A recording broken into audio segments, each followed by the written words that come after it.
Da un lato ci danno i contributi per tutelare le eccellenze enogastronomiche, dall'altra fanno delle normative che vanno a penalizzare proprio i prodotti e i cibi di qualità che produciamo soprattutto in Veneto. Dopo il caso del Prosec, dopo il caso delle farine fatte con gli insetti, oggi ovviamente si va a colpire il vino, che ricordiamoci in Veneto vale circa 2 miliardi di export. Ancora una volta l'Europa colpisce le eccellenze venete. L'Unione autorizza l'Irlanda a inserire sulle etichette delle bottiglie di vino avvertenze sui rischi per la salute che derivano dal consumo di alcol. Insomma, un bicchiere di vino veneto viene messo alla stregua di un pacchetto di sigarette. Siamo alla vera e propria follia di un'Europa che è sempre più concentrata a distruggere le eccellenze agroalimentari, magari per favorire i prodotti che arrivano dalle grandi multinazionali.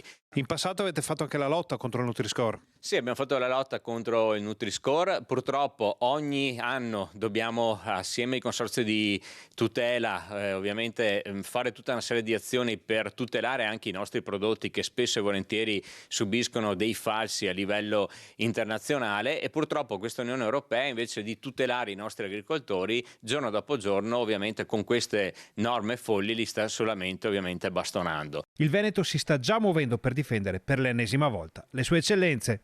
Come Regione del Veneto noi ci siamo già mossi in queste ore presso il Ministero dell'Agricoltura e contiamo insomma che attraverso i nostri rappresentanti anche a livello europeo si possa veramente fare una operazione di lobby, di tutela, perché ovviamente ne va del futuro del nostro settore primario che, ricordiamoci, in Veneto ha un'importanza strategica.